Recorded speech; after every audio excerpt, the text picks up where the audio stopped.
37장에서 아수르 왕 사네립이 또 랍사게를 보내가지고 유다 성읍을 포위하고 또 그것을 또 둘러서 가지고 이스라엘 백성들을, 유다 백성들을 향해 가지고 이렇게 겁을 주고 또 조롱하고 멸시하고, 그러면서 심지어 이스라엘의 하나님 여호와까지 모독하고 멸시하는 한마디로 기고만장한 거죠. 자, 이런 상황 가운데에 히스기야가 온전히 하나님을 의지해서 그 가운데 하나님께 응답을 얻어냈고, 그래서 하나님께서 이 이사야 선지자를 통해 가지고 하나님의 그 응답하시는 말씀을 전해 주었죠. 그래서 이 아수르 왕 사네립이 그 군대가 완전히 일순간 몰살을 당하게 되었습니다. 우리가 그 18만 5천 명이다. 어마어마한 숫자지 않습니까? 그리고 이제 아수르 왕 사네립은 전쟁에서 이제 완전히 패했으니까, 그리고 아마 그 돌아가는 아수르 왕 사네립의 심정을 우리가 생각해 보면 아마 무시무시한 공포에 시달렸을 거라고 생각을 합니다. 아니 뭐 화살 하나가 날아오거나 창이 하나 날아온 것도 아니고 일순간 신의 천사가 나타나 가지고 일순간 그냥 18만 5천 명을 그냥 동시에 한순간에 그냥 다 죽여버린 거죠. 그걸 본 이 아수르 왕 사네립이 얼마나 놀랐겠습니까? 버들버들 떨었겠죠. 그리고 저 이스라엘의 하나님 여호와, 야 진짜 살아계신 하나님이었구나. 그래서 그가 엄청난 두려움 가운데 돌아가 가지고 니느웨 성에 있는 왕궁에서 자기의 신 니스록에게 경배할 때 자기 아들들이 들어와 가지고 죽여버리는 거잖아요. 이런 내용들이 이제 지난주에 우리가 봤던 내용들이었습니다. 그런데 이런 내용들은 열왕기하하고 또 역대하에도 그 내용들이 기록되어 있습니다. 이렇게 전쟁에서 승리하고 난 이후에 1절에 보니까 그때에 히스기야가 병들어 죽게 되었다라고 말을 하는 것입니다. 한참 전쟁에도 승리를 하고 이렇게 해서 얼마나 승승장구 기분이 좋았겠어요. 아마 이 히스기야 왕의 마음이 아마 굉장히 들떴을 것 같아요. 그리고 왕의 체면도 세워지잖아요. 그죠? 이 전쟁에서 패하면 그 왕이 얼마나 수치스럽습니까? 뭐 수치가 뭡니까? 적국에 이제 잡혀가지고 패왕이 돼가지고는 얼마나 수치를 당하겠어요. 그런데 하나님께서 히스기야와 함께 해가지고는 딱 그냥 이 아수르를 한꺼번에 그냥 멸하고, 또 아수르 왕 사네립도 그와 같이 하나님께서 제거해 주셨지 않습니까? 그래서 이 열왕기하 20장 이런 데를 보면요, 주변에 있는 여러 나라들도 이 히스기야 왕한테 축전을 보내는 거예요. 야 대단하시네요 이러면서 히스기야 왕을 새롭게 본 거예요. 우리 잠깐 볼까요? 역대하 32장 그 뒤에 있죠. 역대하 32장 말씀을 보시기 바랍니다. 자, 23절 말씀 한번 보십시오. 우리 함께 읽어볼까요? 시작. 여러 사람이 예물을 가지고 예루살렘에 와서 여호와께 드리고 또 보물을 유다 왕 히스기야에게 드린지라. 이후부터 히스기야가 모든 나라의 눈에 존귀하게 되었더라. 아마 이 18만 5천 명이 일순간 죽임을 당하고 아수르 왕은 고국에서 모살을 당했다라는 것을 듣고 아마 주변에 여러 나라들도 이 아수르가 얼마나 기고만장했겠어요. 그렇죠? 다른 나라들도 괴롭혔을 거 아니에요. 지금도 보면 저 러시아가 뭐 우크라이나만 괴롭힌 건 아니거든요. 그 우크라이나 옆에 있는 다른 나라들도 다 괴롭혔거든요. 지금까지. 예. 그러니까 뭐 얼마나 이제 기분이 좋겠어요. 이스라엘 괜히 건드렸다가 이렇게 됐는데 그 아수르 왕도 없어지고 그리고 이스라엘은 승리하고 야 히스기야 대단하네 이제 이럴 거 아니에요. 그래가지고 전부 다 이렇게 이제 저걸 갖다 준 거예요. 자 이렇게 지금 히스기야 왕의 입장에서는 굉장히 지금 이제 뭐 기분이 좋은 때죠. 얼마나 기분이 좋았겠어요. 그런데 그때에 하나님께서 이 히스기야에게 병이 들게 해가지고 죽게 하셨다 이 말인 거죠. 그래서 하나님께서 선지자 이사야를 보냅니다. 1절에 보니까 그래서 여호와께서 이같이 말씀하시기를 너는 네 집에 유언을 해라. 그리고 네가 죽고 살지 못하리라 하셨나이다. 이렇게 선지자가 말을 하는 거예요. 기분이 좋아가지고 한참 업돼가지고 야 이러고 있는데 갑자기 이제 네가 죽을 것이라고 그러니까 이 왕이 얼마나 놀라겠어요. 그래가지고는 히스기야가 2절에 보니까 얼굴을 벽으로 향하고 여호와께 기도하여 이러면서 3절부터 이제 하나님께 기도를 합니다. 그런데 또 이번에는 4절에 하나님께서 이 히스기야의 또 통곡과 간곡한 기도를 들으시는 거예요. 들으시고는 하나님께서 또 마음을 바꾸셔요. 그래가지고 5절에 너는 가서 히스기야에게 이르기를 네 조상 다윗의 하나님 여호와께서 이같이 말씀하시기를 내가 너의 기도를 들었고 그리고 너의 눈물을 보았다. 그래서 내가 너의 수완을 15년 더 연장해 주겠다 라고 한 거예요. 그리고 너와 이 성을 아수르 왕의 손에서 건져내겠고 내가 또 이 성을 보호하리라 이렇게 하나님이 말씀을 하셨어요. 자 우선 여기서 하나님의 마음이 왜 이렇게 변덕이 죽을 듯 하시냐 라고 보는 게 아니라 하나님은 뭐 이렇게도 하시고 저렇게도 하실 수 있어요. 우리가 그걸 분명히 기억을 해야 됩니다. 성경에서 나오는 하나님의 모든 행동에는 이유가 있고 그 이유는 우리들과 같은 인생과 같은 그런 어떤 인과율에 의해서 하나님이 움직이시는 게 아니에요.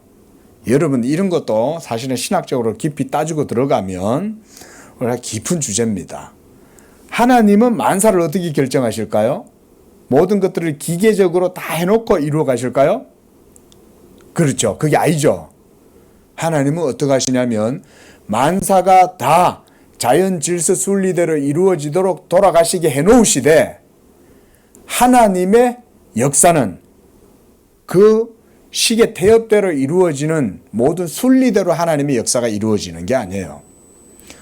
오늘 하루도 모든 지구 전체, 이 우주의 모든 자연 우주 만물의 삼라만상이 딱 이루어지는 것은 하나님의 명령에 의해서 이루어지는 것은 맞아요.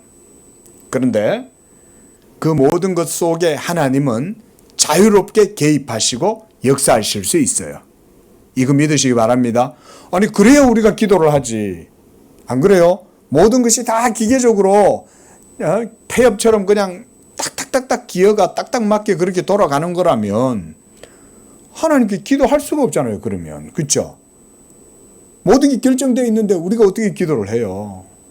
하지만 하나님의 역사는 뭐냐? 그렇게 모든 세계 자연이 그렇게 시계 태엽처럼 째깍째깍 돌아가도 그러나 하나님은 매 순간순간 개입하셔서 역사하실 수 있다. 이거를 우리가 이런 게 우리의 믿음이 되어야 됩니다. 그러니까 지금도 이 모든 자연의 순리는 그대로 돌아가죠. 그죠? 그렇게 돌아가는데 하나님은 하나님의 기쁘신 뜻 가운데 매 순간순간 또한 역사하셔서 자기의 뜻을 이루실 수가 있어요. 그러니까 어떤 성도가 갑자기 어떤 어려운 일을 당했어요. 오늘 히스기야처럼. 그럼 하나님께 기도하면 되는 거예요. 그럼 하나님이 모든 게 자연대로 이렇게 돌아가도록 내버려 두신 것 같지만 자기의 의로우심과 영광을 위해서 자기의 능력을 그때 드러내시는 거예요. 그래? 내 종이 기도하네? 그래, 내 종이 기도하니까 내가 여기서는 내가 개입해서 역사한다. 이래가지고 하나님이 또 길을 열어주시고 새로운 삶을 또 역사하시고 이렇게 하시는 거예요. 이런 게 하나님의 방식이라는 거예요. 좀 이해가 되십니까? 조금 신학적인 이야기예요. 그러니까 모든 것은 하나님의 뜻 가운데에서 이루어지되 특별히 또한 하나님이 비상한 섭리도 하신다. 비상한 섭리를 하실 때도 그것도 하나님이 자유로운 결정과 기쁘신 뜻에 의해서 자신의 의지대로 행하시는 거예요. 믿으시기 바랍니다. 하나님이 이렇게 하십니다. 그러니까 당연히 하나님은 또한 히스기야가 죽을 병을 그에게 주셨다가도 그걸 다시 고쳐주실 수도 있고 또 고쳐주실 때도 그냥 안 고쳐주셔요. 하나님이 하시는 걸 여기서 우리가 이렇게 이 이사야 선지서에는 이렇게 간략하게 기록이 되어져 있습니다. 그러나 우리가 보았던 역대하 32장이나 열왕기하 20장 이런 내용들은 보면 보다 자세하게 그 사건의 내력을 설명을 해주고 있어요. 먼저 우리가 이 이사야 선지서 내용 본문을 잠깐 보고 난 다음에 그 내용들도 조금 보려고 그래요. 그래서 하나님께서 5절에 뭐라고 말씀하시냐면 너희의 조상 다윗의 하나님 여호와께서 이렇게 말씀하시는 거예요. 여기에 중요 포인트가 있어요. 하나님께서 히스기야가 죽을 병에 걸려들도록 내버려 두셨지만 그러나 그의 기도를 들으시고 다시 응답해 주시면서 그의 수완을 15년 더 연장시켜 주시는 거죠. 이렇게 하시는 이유가 뭐냐? 다윗의 하나님이시기 때문에 그런 거예요. 무슨 말씀인지 아세요? 다윗과 맺은 하나님의 언약을 기억을 하시고 그래서 이 다윗의 후손인 히스기야의 이 왕위가 계속해서 유지되도록 하나님께서 어느 정도 여지를 더 주시는 거예요. 그러니까 은혜를 베풀어 주시는 거죠. 지금 죽을 수도 있지만 15년을 더 베풀어 주는 거예요. 은총을 베풀어 주시는 거예요. 믿으시기 바랍니다. 하나님은 언약에 신실하신 분이에요. 누구를 기억하셔서? 다윗을 기억하셔서 하나님께서 히스기야의 기도에 응답해 주시는 것입니다. 우리가 성경 속에서 이런 것들을 우리가 깊이 봐야 되는 거예요. 그래서 하나님께서 히스기야의 기도를 듣고 또 그의 눈물을 보았다 그러는 거예요. 하나님은 우리가 늘 그래서 언약에 호소하는 기도를 한다 그랬지 않습니까? 그래서 구약시대 때는 언약에 호소하는 기도가 가장 응답을 즉각적으로 받는 비결인 거예요. 구약시대 때는. 모세도 하나님께 기도할 때 언약에 호소하는 기도를 하잖아요. 하나님, 이 백성이 다 죽어도 마땅하지만 주의 언약을 기억하옵소서. 아브라함과 이삭과 야곱에게 하신 맹세를 그 약속을 기억하옵소서. 이러니까 하나님이 아유 참 그래 내가 아브라함한테 그 약속을 했지. 그래 내가 그 약속 그 하나님의 언약 때문에 내가 너의 기도를 듣고 내가 그렇게 하마. 마찬가지죠. 다윗도 마찬가지고 우리가 구약 성경에서 보면 이스라엘의 모든 믿음의 사람들은 어떤 역경과 고난과 환난을 당했을 때 아주 위급한 일들을 당했을 때 그들이 하나님께 했던 기도는 뭐냐면 아브라함의 하나님 여호와여 이렇게 되는 거예요. 다윗의 하나님이시여 이렇게 말하는 거예요. 내 위가 영원토록 다윗의 집이 영원토록 있으리라고 말씀하시지 않았나이까? 라면 하나님이 말씀하셨으니까 그 자기가 말씀하신 것을 따라서 하나님이 응답해 주시는 거죠. 오늘 히스기야의 기도 속에도 그런 것들이 있습니다. 그래서 이제 9절 이후부터는 히스기야가 병들었을 때 하나님께 했던 기도의 내용을 보여줍니다. 그래서 하나님께서 지금 여기서는 이제 7절에 이렇게 말씀합니다. 너를 위한 징조이니 여호와께서 하신 말씀을 그가 이루신다는 증거이다. 하나님이 왜 히스기야로 하여금 이렇게 죽고 병들게 하셨느냐? 이것은 궁극적으로는 하나님 자신의 말씀을 이루실 거라고 하는 것을 히스기야 왕을 통해서 보여주시는 거예요. 그런데 여기에는 또 이제 작은 원인들이 있어요. 히스기야가 병들어서 죽게 된 이유는 사실은 다른 데 있어요. 하나님이 가만히 있는 히스기야한테 병을 주신 게 아니에요.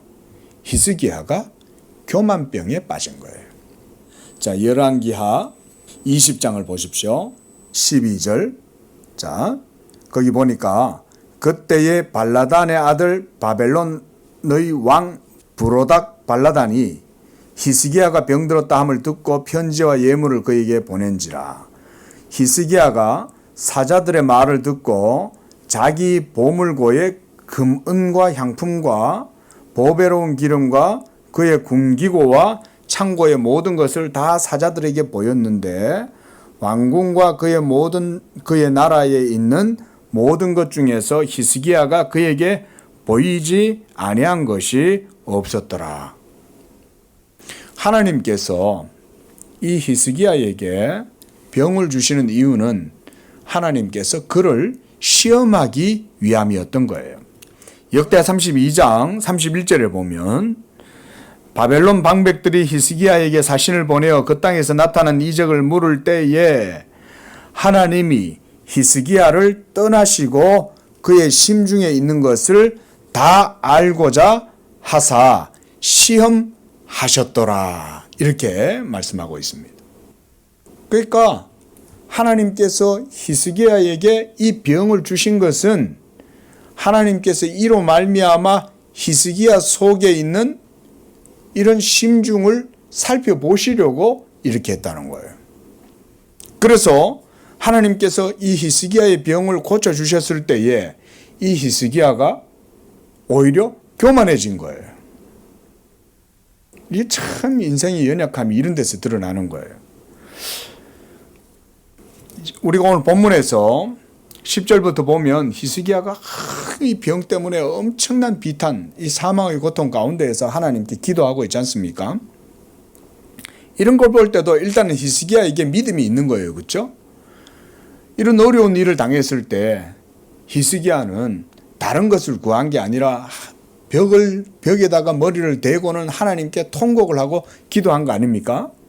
그런데 이 히스기야의 병을 하나님께서 고쳐주셨을 때 오히려 히스기야는 오히려 교만해지고 그렇게 해서 자기에게 온 사신들에게 특히 이제 바벨론이잖아요. 이 바벨론의 사신단들한테 궁중에 있는 모든 말하자면 국가 1급 기밀 장소까지 다 알려주는 거죠. 그러니까 이것은 바로 히스기야의 교만함이 이런 과정 속에서 드러나게 되는 것이죠. 그래서 8절에 보면 하나님께서 아하스의 해시계에 나아갔던 해 그림자를 뒤로 10도 물러가게 하리라 하셨다 하라 그랬습니다. 그 여호와께서 하신 말씀을 그가 이루신다는 증거니라 라고 하면서 이것을 히스기야에게 이사야 선지자가 얘기했을 때 하나님께서는 이 히스기야에게 이렇게 말씀하셨어요. 네가 이 증거를 구할 때 이제 해가 앞으로 10도 갈 것을 원하느냐? 네가 하나님께 징조를 구해라.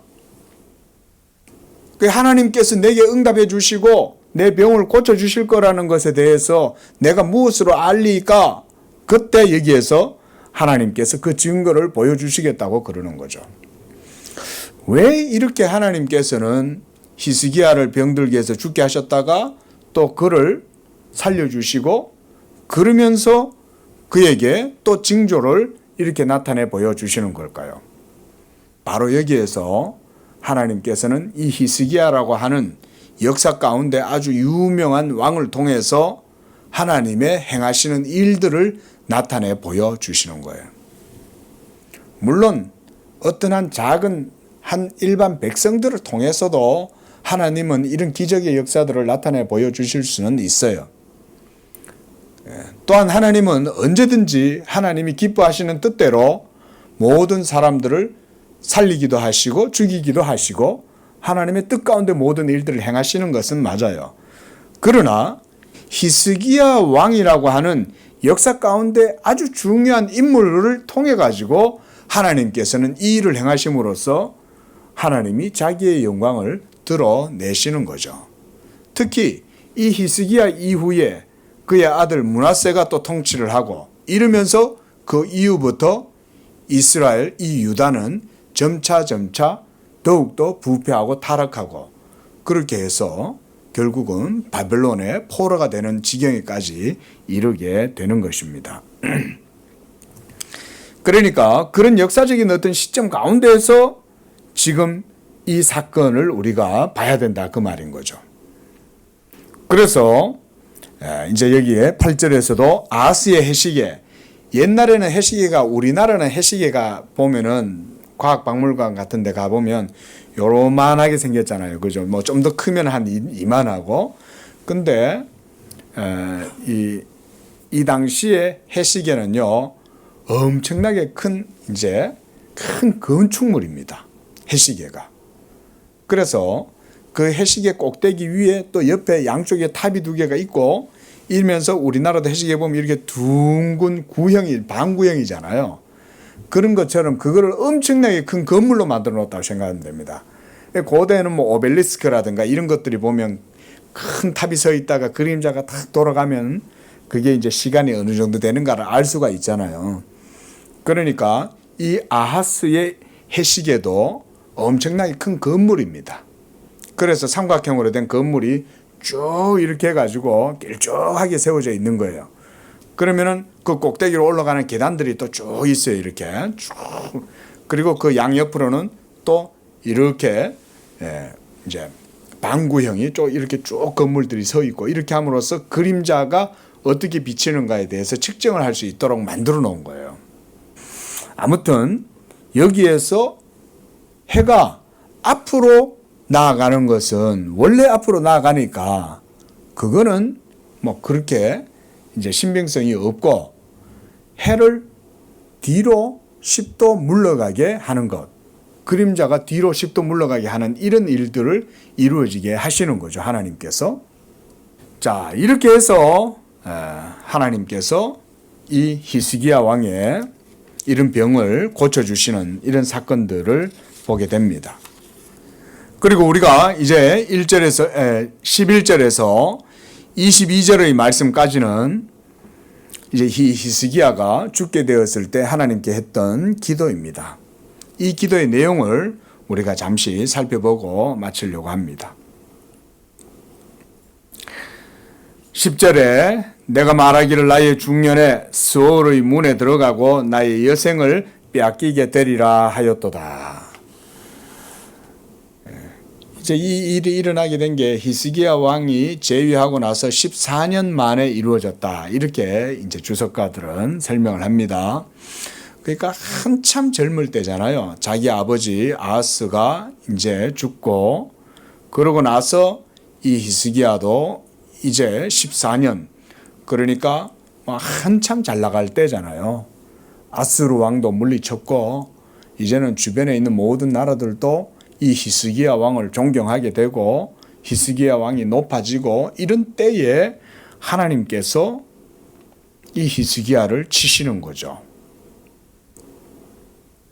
보통 히스기야는 선왕이다, 믿음 좋은 왕이다, 뭐 이렇게만 얘기를 하지만 이 히스기야가 병들어서 죽게 된 것이 그의 교만함 때문이었다라고 하는 것에 대해서는 별로 얘기들을 안 하죠. 그런데 하나님이 이 히스기야를 통해 가지고 그것을 드러나게 하시는 거죠. 하지만 히스기야는 이렇게 병들었을 때에 하나님을 의지함으로 그 속에 드리워져 있었던 깊은 믿음을 드러내 보인 것은 사실이에요. 그러나 하나님께서 그의 병을 고쳐주자 그는 언제 그랬냐는 듯이 교만해져 가지고 완전히 하나님이 주신 은혜를 잊어버리고 하나님께 영광을 돌리지 않았다는 것을 보게 되는 것입니다. 이런 것이 하나님의 섭리인 거죠. 하나님은 어떨 때는 시간에 선행하셔서 일하시기도 하고 어떨 때는 시간 이후에 어떤 일들을 행하시기도 합니다. 왜냐하면 하나님께는 시간의 역사에 제한이 없잖아요. 하나님은 시간의 인과율에 매여 가지고 무슨 일을 하시는 게 아니에요. 앞서 말씀드렸듯이 하나님은 모든 일들을 결정하실 때 그 마음에 기쁘신 뜻대로 행하셔요. 이것이 하나님의 택하신 백성들에게도 적용이 됩니다. 그래서 하나님이 자기 백성들을 다스리시고 이끌어 가실 때에 특히 그들을 훈육하실 때, 교훈을 주실 때에도 하나님은 때때로 어떤 인과적인 어떤 사건이 일어나기 이전에 우리 보통 연쇄작용이라 그러잖아요. 연쇄작용. 그런 연쇄작용이라는 것은 모두가 다 인과율에 의해서 이루어지는 거 아닙니까? 작은 불이 여기에 하나 일어났는데 그 불씨가 날아가 가지고 큰 불을 일으킨다 이런 것이지만 하나님의 역사는 그런 게 없어요. 하나님은 그런 인과율을 2차적인 원인들을 사용하시기는 하지만 그것을 또한 벗어나서 하나님은 모든 일들을 행하실 수 있어요. 그래서 하나님은 장차 여러분들이 무슨 죄를 지을 것에 대한 그것도 다 아시는 거예요. 그 하나님이 미리 예방 조치도 하실 수 있어요. 그러니까 자기 백성을 사랑하시기 때문에 하나님께서 이 백성의 연약함을 아시고 미리 벌써 하나님께서 예방 차원에서 모든 일들을 하실 수도 있는 거예요. 그러니까 그게 우리한테 일어나는 것은 우연히 일어나는 것처럼 보이는 거죠. 인과율이 없잖아요. 아니 왜 나한테 이런 일이 일어났지? 그런데 이미 하나님은 다 아시는 거죠. 앞으로 네가 범죄하게 될 것을 내가 알기 때문에 나는 미리 너한테 경고를 한다. 그럼 이제 이걸 기도를 하고 있으면 하나님의 이런 뜻 가운데 거하기 때문에 그 죄를 짓지 않게 되겠죠. 이거 어려운 내용입니다. 이거 여러분들한테 쉽지 않을 거예요. 그러나 하나님은 자기 백성들을 지키실 때 그 백성들을 위해서라기보다는 먼저 하나님 자신의 영광을 위해서 자기 백성들을 그렇게 인도하시는 거예요. 그래서 이 백성이 앞으로 거만해지고 교만해지고 죄를 지을 것이구나 라는 것을 미리 다 아심으로써 하나님이 그것을 시험하고자 하셨더라. 우리가 역대하 32장에서 그 말씀을 봤잖아요. 하나님께서 히스기야를 시험하려고 그랬다는 거예요. 이런 것을 우리가 주의해서 봐야 되는 거죠. 그러니까 하나님이 미리 그에게 병이 들게 하시는 거예요. 그러므로 네가 죽고 살지 못하리라. 너 예언해. 너 죽을 거야. 라고 얘기했을 때 히스기야가 하나님께 믿음을 보이지만 또한 그가 병이 낫고 난 이후에는 온갖 교만해져 가지고 하나님께 영광을 돌리지 않더라. 우리가 이런 성경의 깊은 사상들을 좀 이해를 하셔야 됩니다. 여러분들도 하나님의 말씀을 배우실 때 방금 말씀드린 이런 주제들을 여러분들이 깊이 마음속에 새겨 놓으세요. 그래서 우리가 늘 하나님은 모든 일들을 행하실 때 자기의 이름을 위하여 행하시고 자기의 영광을 위해서 행하시고 자기의 의로우심을 따라서 행하신다. 이게 구약 성경을 바르게 볼 수 있는 일종의 뼈대와 같은 신앙 고백이에요.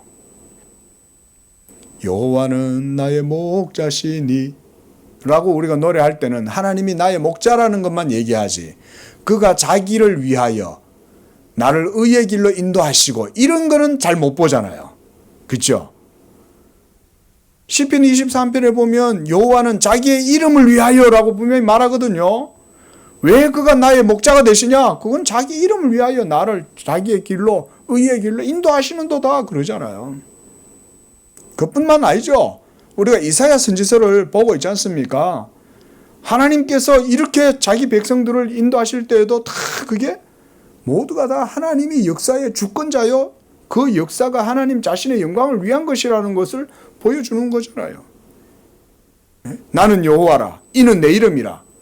나는 내 영광을 다른 자에게 빼앗기지 아니하리라. 내 찬송을 우상에게 주지 아니하리라.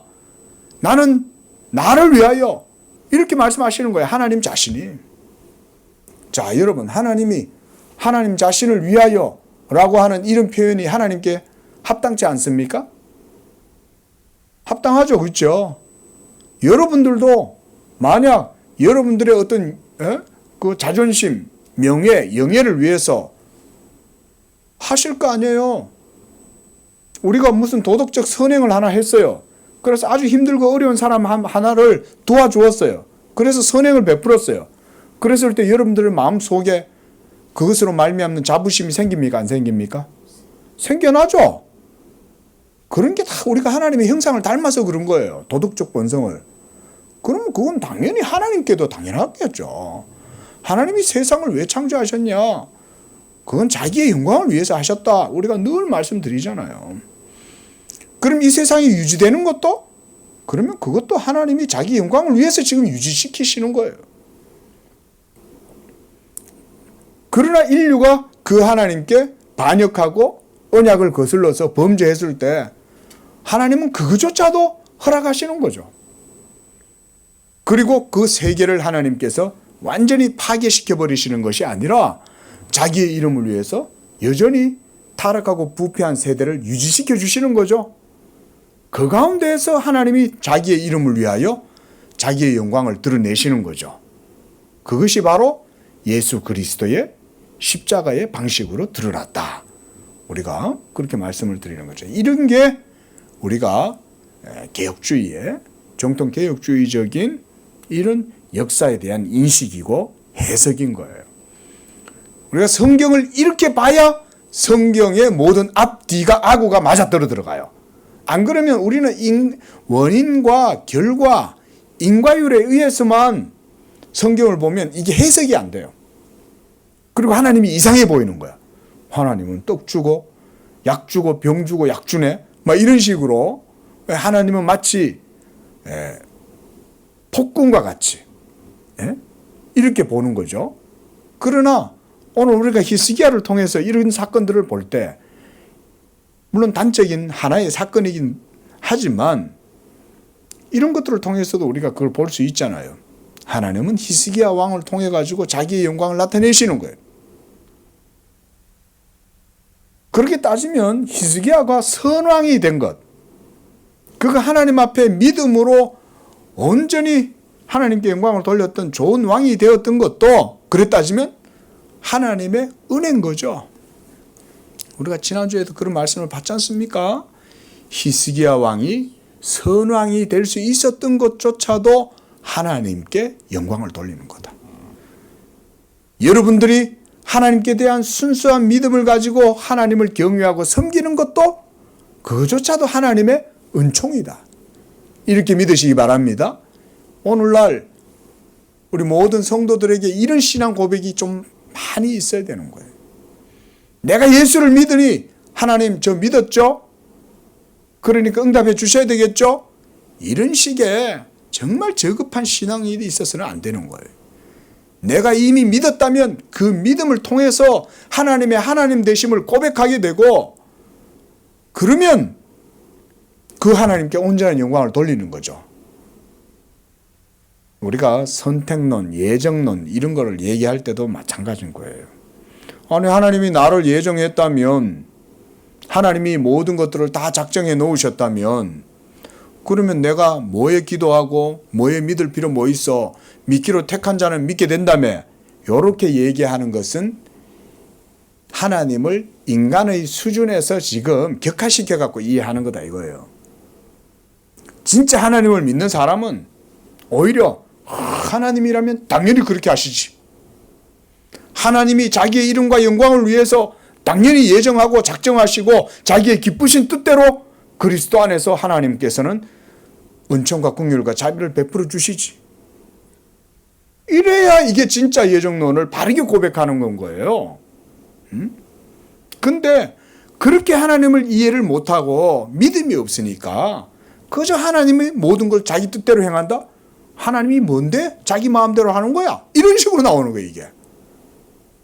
대부분 예정론을 얘기하면 사람들이 불신앙적인 사고방식으로 이런 식으로 논쟁을 펼쳐요.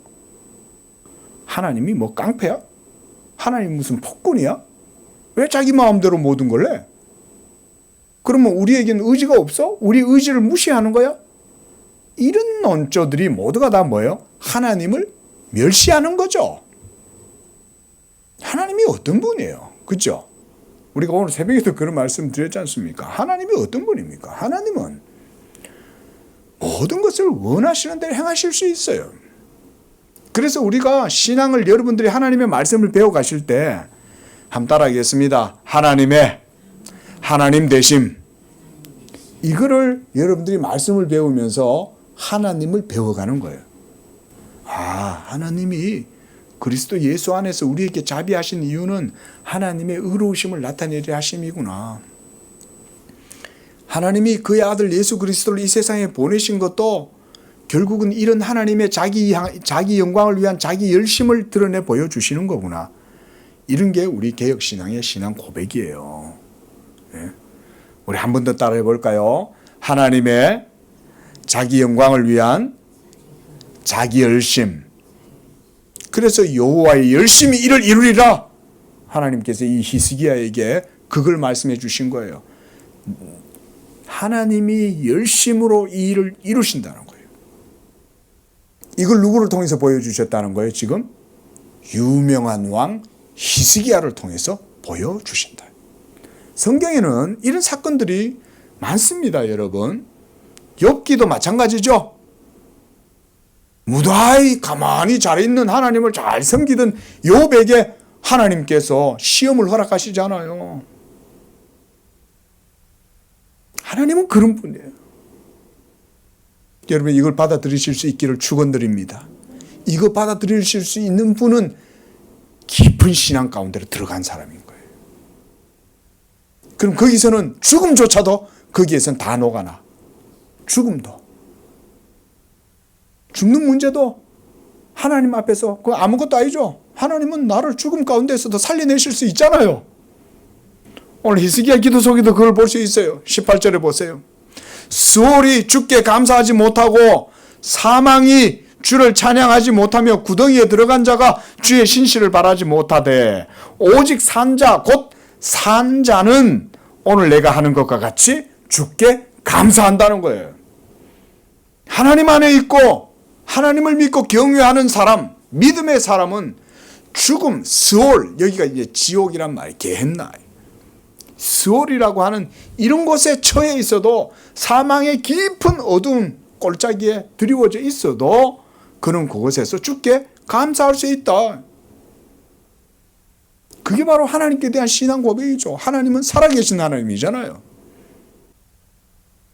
바로 이런 신앙을 하나님이 히스기야를 통해서 그런 과정들을 통해서 드러나게 하시는 거예요.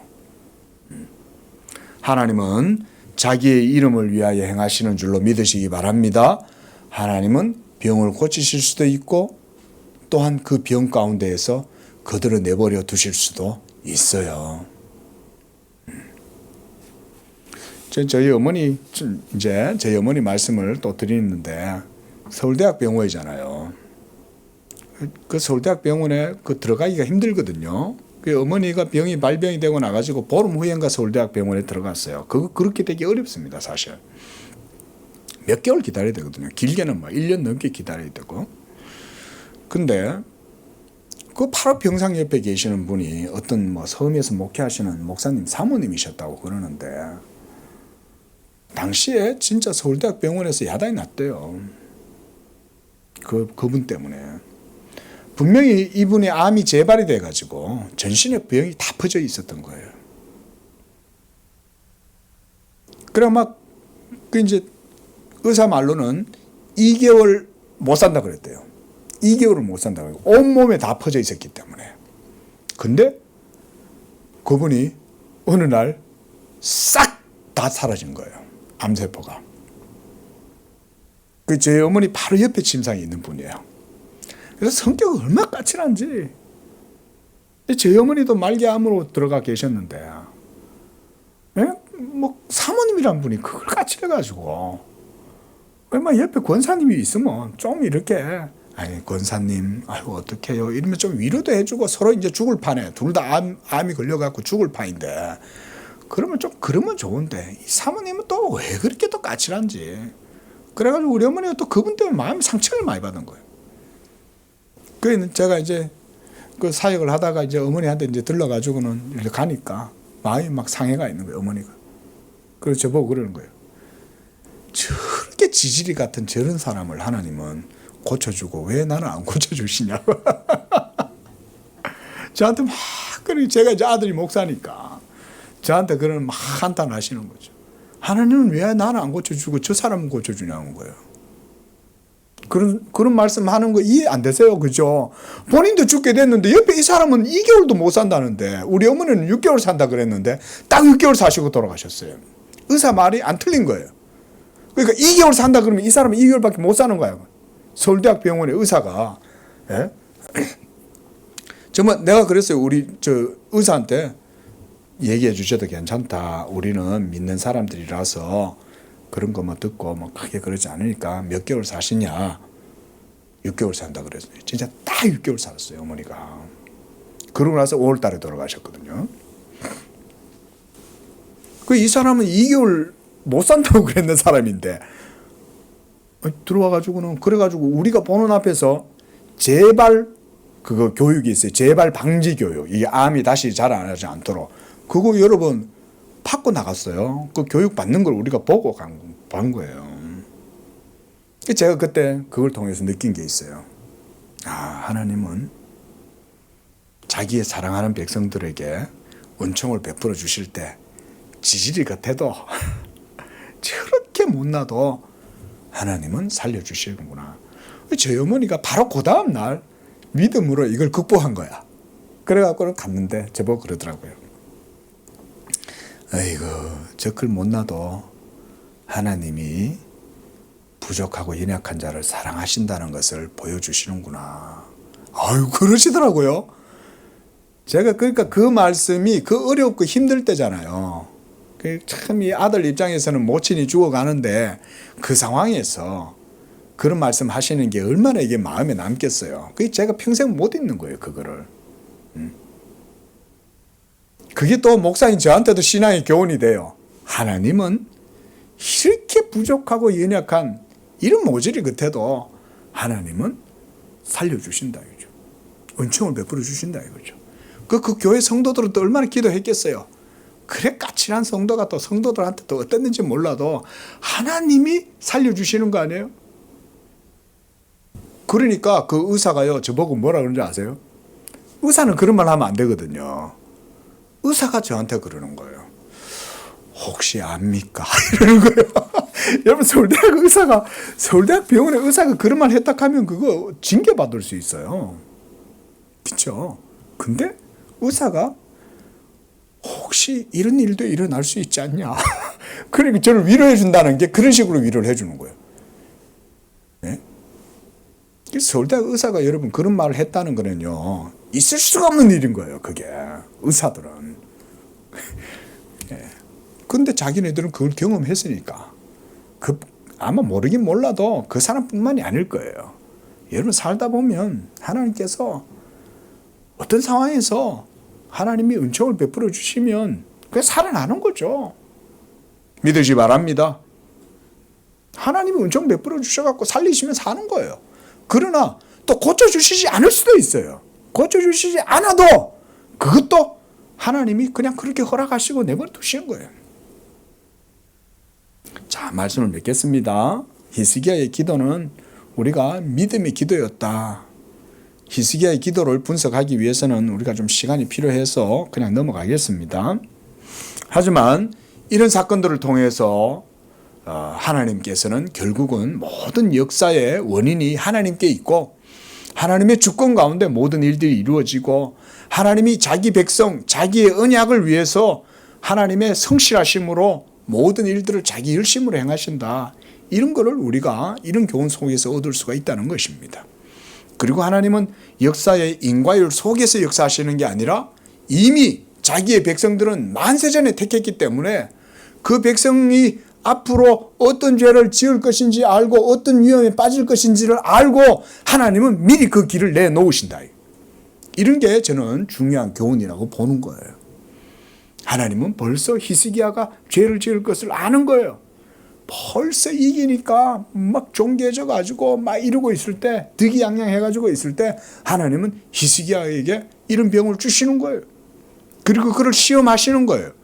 또 그를 시험하시는 이유도 하나님께서 자기의 이름을 드러내시는 거예요. 저는 이 말씀을 묵상하면서 그 한 가지 큰 교훈을 얻었어요. 하나님은 자기의 영광을 결코 다른 자에게 빼앗기지 않는구나. 이사야 선지서에 이것을 기록해 놓은 이유도 왜냐하면 역대하와 열왕기하에도 있잖아요, 이 사건이. 그런데도 이사야 선지자는 이 사건을 여기다가 기록을 해놓고 있다고요. 뭐 때문이겠습니까? 저는 확신하건대 이사야 선지자의 이 선지자적 관점이 가장 핵심이 뭐냐면 하나님의 영광이거든요.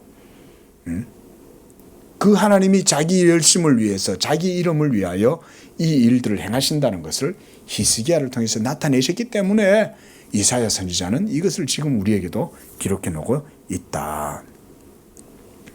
자, 그래서 22절에도 보면 히스기야도 말하기를 내가 여호와의 전에 올라갈 징조가 무엇이냐 하였더라. 이렇게 결론적으로 여기다 이렇게 이사야 선지자도 기록해 놓고 있죠. 그 말이 무슨 얘기예요? 여호와의 전에 올라갈 징조가 무엇이냐? 이 징조, 사인이죠. 이 사인은 바로 하나님의 자기 영광과 이름과 주권을 드러내기 위해서 이와 같이 히스기야를 통해서 하나님이 나타내셨다. 그 말인 거예요, 이게. 기도하겠습니다. 거룩하신 하나님 아버지, 지금도 살아계시고 모든 것을 그의 기쁘신 뜻대로 자기의 작정하신 뜻대로 행하시고 이루시는 줄로 믿습니다.